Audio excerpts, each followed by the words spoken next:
검찰이 엄정하게 수사하도록 법무부 장관으로서 이렇게 외압을 막는 역할도 중요하지만 또 동시에 법무부 장관님, 법무부 장관으로서 피의자의 인권보호, 피해자의 인권보호로서의 역할도 또 다 해주실 책무가 있는 거죠. 피해자의 편이어야 한다고 생각하고요. 네. 인권 당연히 존중해야죠. 네, 그러니까 그 피해자 인권도 중요하고 또 수사 과정에서 서로 그 피의자가 죄가 있다고 하더라도 인권 침해가 발생하면 안 되는 거 아니겠습니까? 민주국가의 기본이죠. 네, 예. 그래서 우리 헌법에서 또 무조치중의 원칙이 있기 때문에 더 중요하지 않을까 생각이 되는데요. 장관님 발언이 조금 우려스러운 점이 상당 부분 있습니다. 앞서 이제 박범계 장관님 좀 지적을 해주셨는데요. 너무 이렇게 단정적인 표현을 쓰시는 게 많아요.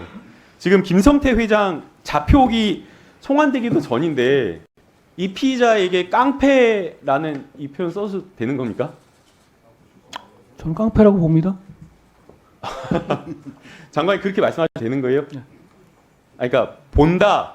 아니 기존에 이미 처벌받은 그 사람의 자체가 그 문제가 아니라 그 사람이 그걸로 주가 조작에 관여하고 이런 부분도 이미 유죄 판결이 확정된 사람이에요. 그러니까 확정된 사람이었다고 하더라도 그렇다고 하더라도 장관께서 법무부 장관께서 그 피의자에 대해서 깡패다 그렇게 말하셔도 되는 거냐라는 제가 겁니다. 말씀드렸고요. 판단은 의원이 하시면 될 것 같습니다. 법원행정처장님 판결 누가 받았다고 해서 깡패라고 이렇게 언론에 대놓고 떠들어도 되는 겁니까? 무슨 판결을 받았는지 제가 잘 몰라서요. 네. 자, 또 뭐라고 하셨냐면 법무장관 다시 한번 여쭐게요. 뭐라고 했냐면 멀쩡한 기업 산영해서 주가 조작하고 돈 빼돌리고 정치인에게 뒷돈 주고 북한에 몰래 돈 준 범죄인 이렇게 또 규정을 하셨어요. 아직 송환되어서 수사를 받기도 전인데 이렇게 피해 사실을 구체적으로 나열하면서 깡패다라고 이야기를 하는 게 저는 과연 법무부 장관으로서 할 수 있는 말인지 좀 걱정스럽습니다. 저는 제가 그런 말을 했던 것들이 제가 먼저 말한 것들이 단 하나도 없습니다. 보시면 아시죠? 연원을 보시면 민주당 측에서 대개 거기에 옹호하는 발언을 하시거나 아니면 검찰 수사를 조작이라고 폄훼하시거나 이런 것에 대한 제가 거기에 대응하는 말을 했던 것이고요. 그리고 외풍을 막아야 하는 법무부 장관의 임무상 저는 그걸 해야 할 일이라고 생각합니다.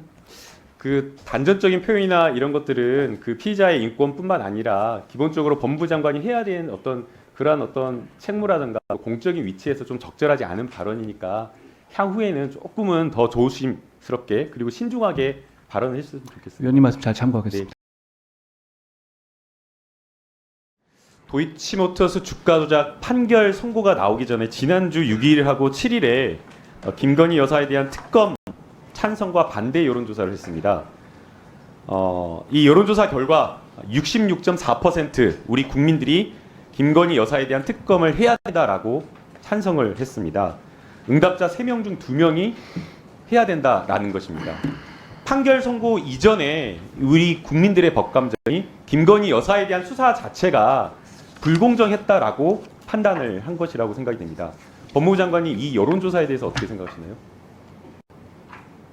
어떤 사법작용은 여론조사에 좌우될 문제는 아니고요. 제가 기회를 주신 말씀드리지만 저는 이 내용을 떠나서 이 지금 현 단계가 이 사안에 대해서 특검을 추진하기 굉장히 법적으로 구조적으로 어렵다는 점을 한번 지적은 한번 드리고 싶습니다. 충분히 들었었는데요. 그러니까 이게 네, 지금 기존에 있는 판결문을 기속되지 않겠습니까? 네, 시간 아까 충분히 답변하셨으니까요. 네, 알았습니다. 아마 판결 선고를 보고 선고 이후에 판결문을 기사로 접한 많은 국민들께서는 김건희 여사에 대한 수사를 하지 않은 검찰과 우리 법무부에 대한 굉장한 어떤 비판이 높아졌을 거라고 생각이 됩니다. 일부에서는 그냥 김건희 여사의 거래밖에 나오지 않았기 때문에 이게 무슨 혐의와 관련이냐라고 하지만 그렇지가 않습니다. 앞서 우리 박형수 의원님께서 말씀하신 것처럼 주포가 변경된 1차 주가 조작과 2차 주가 조작이 있었는데 주포 세력이 바뀌었는데도 불구하고 연속적으로 위탁된 이 주가 조작 거래에 사용된 계좌 거의 유일하게 최우순 씨와 김건희 명의 계좌가 거의 유일합니다. 또 거기에 대해서 윤석열 대통령 선거 기간에 2010년 5월 이후에는 관계를 끊었다라고 했는데 공소시효에 포함된 거래가 모두 다 포함되어 있습니다. 또 그냥 이것만 있는 것이 아닙니다. 2차 주가 조작을 했던 주포의 사무실에서 김건희 파일이라고 하는 엑셀 파일이 나왔습니다.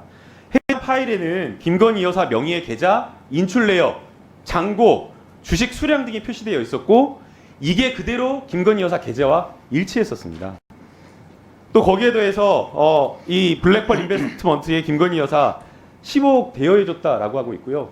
윤석열 대통령 선거 기간에 손해봤다라고 했다가 지적받으니까 반박 기사 나오니까 손해도 보기도 하고 또 이익도 본 것 같다라고 하면서 말을 슬그머니 바꿨습니다.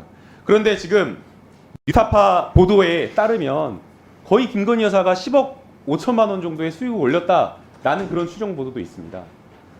이런 정도의 공모와 관련된 여러 가지 혐의가 있었다라고 한다면 당연히 검찰이 서면 조사가 아니라 소환해서 조사를 하고 압수수색을 하면서 철저하게 수사를 했어야 됐는데 소환 조사 한번 하지 않고 그냥 서면 조사를 그쳤다. 소환과 관련되어서는 그냥 협의에 그쳤다라고 하기 때문에 많은 국민들이 김건희 여사에 대해서 특검을 해야 된다라고 주장을 하는 겁니다. 또 대통령실에서는 손모 씨와 관련되어서 야 봐라 전주가 손모 씨 이렇게 무죄를 받았으니까 괜찮은 거 아니냐라고 이야기를 하지만 손모 씨 같은 경우에는 특별한 이 주가 조작 주포라든가 권오수라든가 이런 사람들과 주식 매매와 관련된 여러 가지 문자나 의사 연락 이런 것들이 없었다. 다른 어떤 공모 조장이 없었다라는 겁니다. 그런데도 불구하고 손모 씨는 기소를 했습니다. 그런데 지금 그에 반해 김건희 여사 같은 경우에는 무수히 이렇게 많은 여러 가지 공범이라고 볼 수가 있는 그런 증거들이 나왔는데도 불구하고 제대로 된 압수수색, 소환조사, 철저한 수사가 없었다는 겁니다.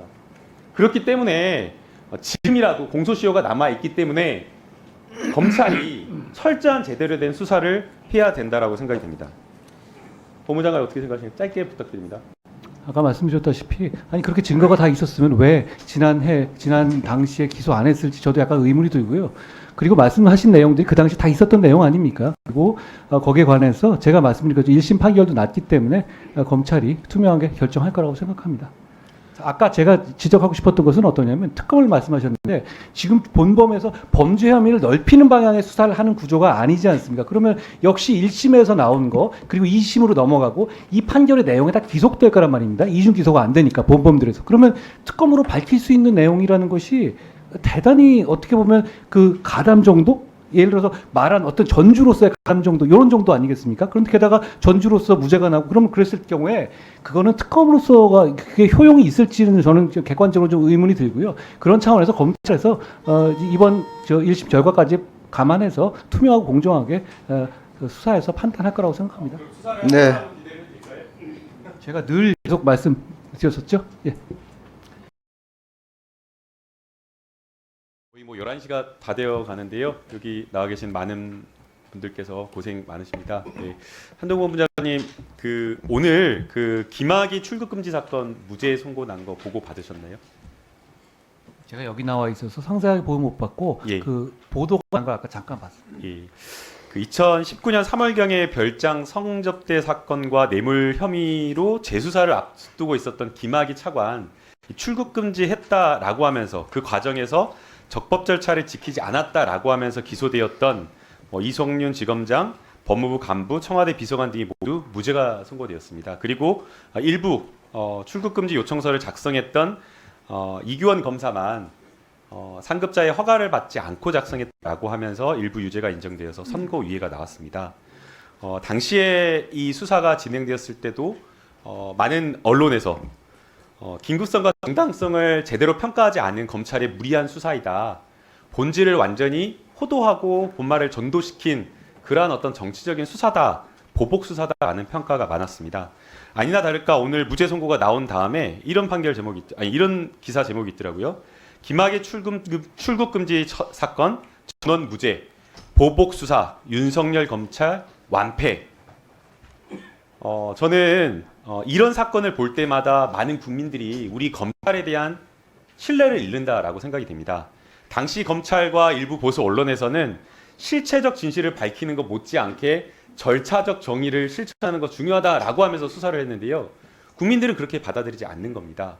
만약에 검찰의 그러한 어떤 항변이 정말 진정성 있게 느껴지려면 애초에 김학의 사건이라든가 이런 사건을 제대로 했었어야 됩니다.